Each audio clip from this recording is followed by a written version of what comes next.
In 1923, the Osage Nation of Oklahoma was per capita the wealthiest community on Earth. They owned automobiles, the finest models available, Packards and Pierce Arrows, and hired white chauffeurs to drive them. They built mansions on the rolling hills of Osage County. They wore jewelry. They traveled. Their children went to schools back east. At the height of the oil boom, a single Osage headright, the share of oil royalty income that every tribal member received, was worth several $million. There were Osage families in Fairfax and Pawhuska living in a way that would have been unimaginable a generation before, in a way that their white neighbors watched with an attention that was not entirely friendly. And they were dying. Quietly, systematically, one by one, a bullet in the back of the head, a poison worked slowly into a cup of coffee, a house reduced to splinters by dynamite before sunrise. Between 1921 and 1926, more than 60 Osage people were killed or died under circumstances that no honest investigator could call natural. The local authorities investigated and found nothing. Private detectives were hired and were bought off or frightened off or simply disappeared into the same silence that had swallowed everything else.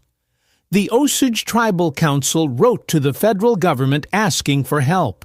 The letters sat. This is not a story about a crime that was hidden.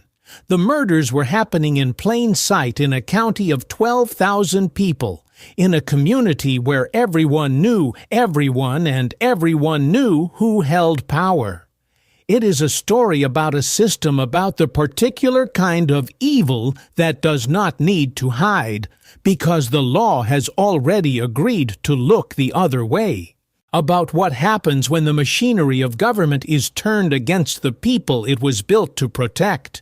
And about one woman who sat in the middle of all of it, watching the people she loved disappear one by one, unable to do anything about it, because the law had already decided she was not capable of making her own decisions. Her name was Molly Burkhart, and this is her story as much as it is anyone's. To understand what happened to the Osage, you have to understand how they came to be where they were. The Osage Nation had once occupied a vast territory across the central United States, present-day Kansas, Missouri, Arkansas, parts of Oklahoma. Over the course of the 19th century, through a series of treaties that the United States made and then revised when they became inconvenient, the Osage were pushed steadily south and west. In 1870, the federal government moved them to a reservation in northeastern Oklahoma, a tract of rocky, hilly land that white settlers had passed over because it seemed poor for farming, poor for grazing, poor for most of the things that made land valuable to the people doing the moving. The Osage bought this land outright, with money from the sale of their Kansas territory. That distinction matters. They did not receive it. They purchased it. The land was theirs in a way that could not be entirely undone even when everything around it was being undone. In the 1890s, oil was discovered beneath that rocky, hilly, supposedly worthless ground. By the terms of the Osage Allotment Act of 1906, the subsurface mineral rights of the reservation were held collectively by the tribe. Every enrolled member received an equal share of the royalty income, a headright. The headrights were hereditary. When an Osage died, their headright passed to their legal heir. And under the law as written in 1906, that heir could be anyone Osage or not. That last provision was the mechanism of everything that followed. By 1923, the Osage were receiving more than $30 million per year in oil royalties, divided among the approximately 2,000 enrolled headright holders. The money came in quarterly payments, large checks that arrived like clockwork that made Osage County one of the richest places in America by any measure. The white men who had come to Osage County for the oil boom, the cattlemen, the lawyers, the businessmen, the drifters looking for opportunity, looked at those checks and saw something. They saw that if an Osage person died, their head right passed to their heir. And if that heir was a white man who had married into the family, the head right passed to him. And if a whole family died, if they could be eliminated one by one with enough patience and planning, a single man could accumulate head rights worth millions of dollars a year indefinitely for the rest of his life. All it required was the willingness to do what needed to be done. And one more thing, it required the law to cooperate. In 1921, the United States Congress passed a law that would make everything that followed not only possible, but easy. The law established a system of financial guardianship over the Osage. Any tribal member deemed incompetent to manage their own affairs would be assigned a guardian, almost always a white man who would control their finances. The guardian would receive the head right payments, manage the accounts, approve expenditures, and determine what the ward could and could not spend their own money on. The designation of incompetency was not based on any individual assessment of mental capacity or financial ability. It was based in practice almost entirely on blood quantum. Full-blooded Osage were presumed incompetent. Mixed-blood Osage were generally not. The reasoning as laid out in congressional testimony and agency reports of the time was the language of the era. The assumption stated plainly and without apparent embarrassment that full-blooded Indians lacked the capacity to manage the affairs of civilized life. Molly Burkhart was full-blooded Osage. She was 35 years old in 1921, a woman who had already navigated 2 marriages, raised children, and managed her family's considerable affairs with no apparent difficulty. She was by every account that survives a person of considerable intelligence and practical ability. Under the new law, she was incompetent. Her finances were placed under the guardianship of her husband, Ernest Burkhart. Ernest Burkhart was the nephew of William King Hale. Imagine for a moment what it meant to live inside that system.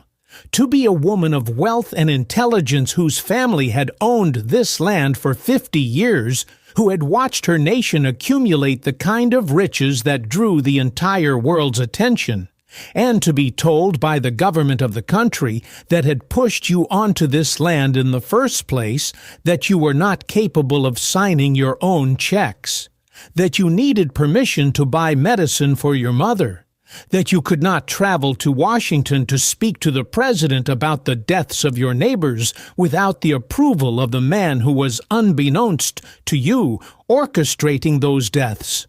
That is the world Molly Burkhart was living in, not as metaphor, as the literal structure of her daily life. Molly Kyle was born in December 1886, the daughter of Lizzie Q. Kyle, a full-blooded Osage woman who had inherited multiple head rights and was by 1921 of the wealthiest individuals in Osage County. Molly grew up in the world of the Osage. The ceremonies, the language, the particular rhythms of life on the reservation that persisted even as the oil money transformed everything around it. She had a quality that people who knew her described consistently: a stillness, a watchfulness, the quality of a person who observes more than she speaks and retains everything she observes. She had married once before, Ernest, a man named Henry Roan, a marriage that ended in divorce. In 1917, she married Ernest Burkhart, a young white man who had come to Osage County with his uncle, William Hale, and found work as a taxi driver and odd jobsman. Ernest was charming in the loose, easy way of men who have learned early that charm is a more reliable tool than industry. He made Molly laugh. He seemed to love her. They had 3 children. William Hale Ernest's uncle was by 1917 a fixture of Osage County in a way that took years to build and required a specific kind of performance to maintain. He called himself the King of the Osage Hills, not as a joke, but as a description of how he understood his position. He had learned to speak Osage. He attended Osage funerals and Osage celebrations. He offered loans when Osage families needed money. He was godfather to Osage children. He was to all visible appearances the white man most committed to the welfare of the Osage nation. The friend, the patron, the dependable presence in hard times. He was also, as investigators would later establish, the architect of a plan to murder Molly Burkhart's entire family. The plan was not complicated in its logic, though it required extraordinary patience and a particular coldness of mind to execute. Molly's family held multiple head rights. If they died, those head rights would pass to Molly. If Molly died, they would pass to Ernest. If Ernest died without children of sufficient Osage blood, they would eventually pass to Hale. The plan required eliminating people in the correct order, slowly enough not to attract attention all at once, and managing the legal machinery of wills and guardianships to ensure that the head rights flowed in the right direction at each step. Hale had been planning it, investigators later determined, for years before the first body was found. In May of 1921, a man riding through a ravine in the hills north of Fairfax found the body of Anna Brown. Anna was Molly's older sister. She was 35 years old. She had been drinking in the days before her death. She had a problem with alcohol, as many people in Osage County did in those years, as the money and the dislocation of rapid change worked on a community that had been pushed and pulled and rearranged too many times in too few generations. She had been seen arguing with someone the night she disappeared. When the undertaker prepared her body, he found a bullet hole in the back of her head. The investigation went nowhere. There were no witnesses willing to speak. The local sheriff asked questions and received answers that explained nothing and committed no one to anything. Anna Brown was buried, and the case went cold within weeks. 2 months later, Lizzie Q. Kyle, Molly's mother, the woman who had accumulated those multiple head rights across a lifetime, became ill. She had been in reasonable health for a woman of her age. She declined steadily over the following weeks in the specific pattern of someone being given small doses of poison over a sustained period. She died in July 1921. The cause of death was recorded as a wasting illness. Molly's family was now smaller by 2. Their head rights had come to Molly. Ernest Burkhart's guardianship over his wife's finances had just become more valuable. Henry Roan, Molly's first husband, the man she had divorced but remained on reasonable terms with, was found shot to death in his automobile in February 1923. Hale had taken out a life insurance policy on Roan years earlier, naming himself as beneficiary. The policy paid out $25,000. In March 1923, at 3 o'clock in the morning, the house of William and Rita Smith exploded. Rita Smith was Molly's younger sister. She and her husband William and their servant Nettie Brookshire were all killed in the blast. The explosion was caused by nitroglycerin packed beneath the house's foundation. Someone had placed it there carefully while the family slept. In 3 years, Molly Burkhart had lost her mother, 2 sisters, a former husband, a brother-in-law, and a household servant. Each death had been explained inadequately by something other than murder. Each death had increased the value of the head rights now concentrated in Molly's name and under Ernest's guardianship. Molly was, by the time the Smith house came down, beginning to be ill herself. She was tired in a way that rest did not fix. She had pains that moved around her body without settling. Her thinking at times felt slow and resistant. She mentioned these symptoms to people around her, including to Ernest, who expressed concern and arranged medical attention. The doctors who examined her found nothing conclusive. The illness persisted. It would be years before investigators established what Molly's family and neighbors had begun to suspect, that Ernest Burkhart had been on William Hale's instruction introducing small amounts of poison into his wife's food. The guardianship system that gave him control of her finances also in practice gave him control of everything she ate and drank. He was the person closest to her. He was the person who expressed the most concern for her health. He was in the eyes of the law her protector. The Osage Tribal Council had been writing letters to the federal government since 1921. The letters described what was happening, the deaths, the pattern, the impossibility of getting local authorities to investigate seriously. The letters asked for federal agents to be sent. The letters sat in offices and were passed between departments and generated responses that acknowledged receipt and promised attention and produced nothing. In April 1923, following the Smith House explosion and the resulting outcry, the newly formed Bureau of Investigation, the agency that would become the FBI, assigned agents to the case. The lead investigator was a man named Tom White, a former Texas Ranger who had the particular quality useful in that kind of work. He was patient, he was difficult to corrupt, and he understood that getting people to talk in a community held in silence by terror required time and the building of trust that could not be hurried. He came to Osage County, and he stayed.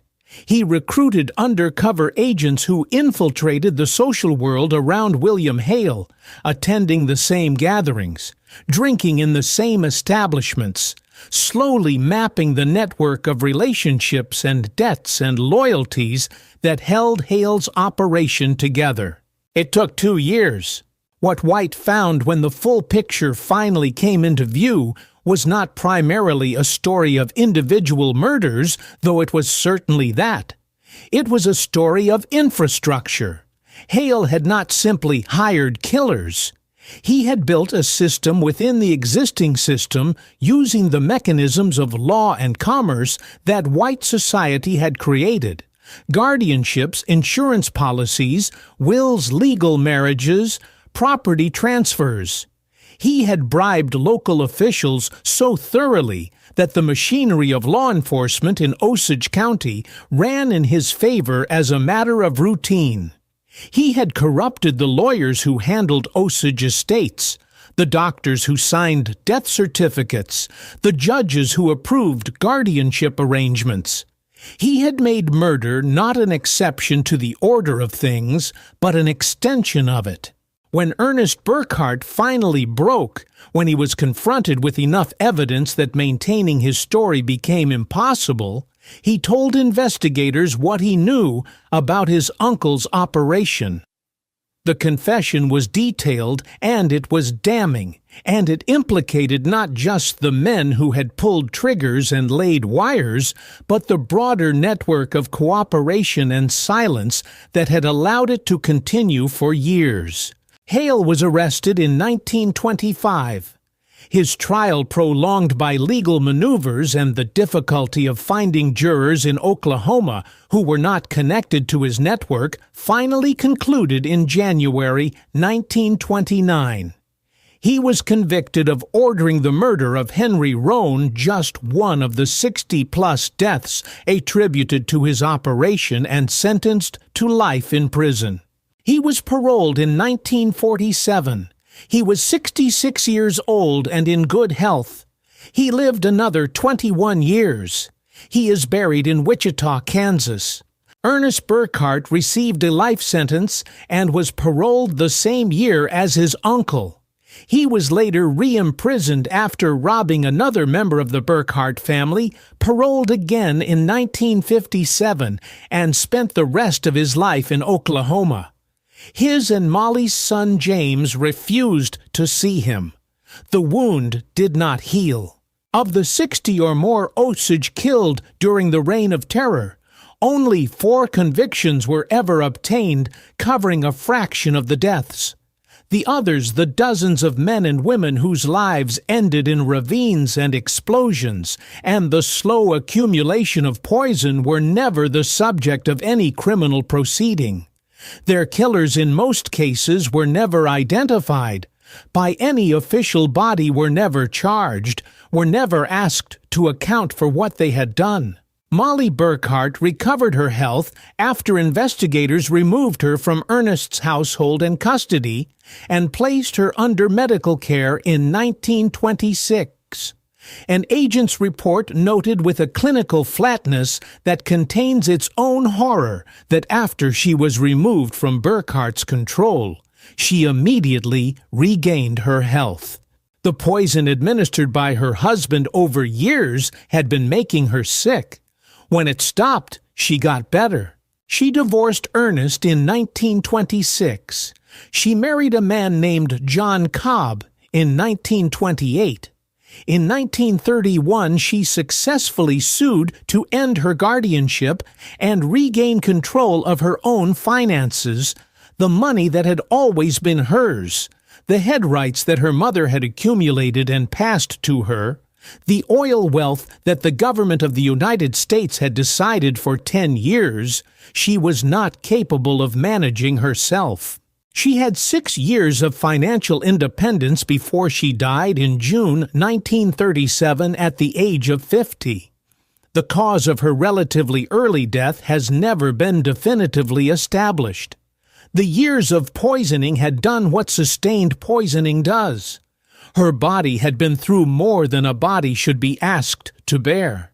She is buried at the Gray Horse Indian Village Cemetery in Osage County, Oklahoma. Her granddaughter Margie Burkhart still lives in the county.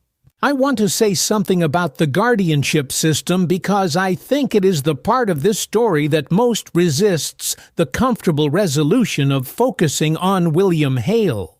Hale was a monster. That is true, and it is important, and it should be said plainly. But Hale did not create the guardianship system. Hale did not write the law that said full-blooded Osage were incompetent to manage their own affairs. Hale did not design the inheritance rules that allowed head rights to pass to non-Osage spouses. Hale did not appoint the corrupt judges and lawyers who ran the guardian system for their own benefit. The 1924 Indian Rights Association report found that Osage people were, in its words, being shamelessly and openly robbed in a scientific and ruthless manner by their court-appointed guardians. That was the ordinary operation of the system before Hale added murder to it. The system was built by the United States Congress in legislation passed with the specific purpose of managing the wealth of people the government had decided were not fully capable of being persons under the law. Hale understood the system better than almost anyone, and he used it with a precision that was almost admirable in its coldness. But he was using a machine that was already running. He didn't build the machine. He just knew what it could do, and he did it. That distinction matters for the question of what the Osage Reign of Terror actually was. If it was just William Hale, just one greedy, murderous man, and his hired killers, then it is a crime story with a beginning and a middle and an end with justice of a sort delivered and a lesson learned. If it is also the guardianship system, the inheritance laws, the judges and lawyers who operated the machinery of dispossession for decades, then it is something larger and harder to resolve. 26% of Osage head rights today are held by non-Osage people or institutions. Some of those head rights were acquired through the marriages and deaths and legal transfers of the 1920s. The descendants of the people who used those mechanisms are still receiving payments. The system that made those transfers possible was not repealed until 1978, 57 years after Anna Brown was found with a bullet in the back of her head. In 2011, the federal government paid the Osage Nation $380 million in restitution for oil royalties that had been mismanaged and stolen through the Guardian system over decades. It was not called a payment for the murders. The murders officially had been accounted for with 4 convictions and 3 life sentences, all paroled. The $380 million was for the money. The money and the murders are not separate things. They were the same plan executed through different instruments, some illegal, some not.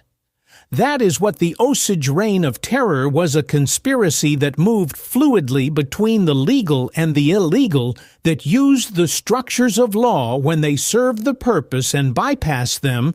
When they didn't, that was enabled at every point by a government that had already decided the Osage were not quite full persons under the law.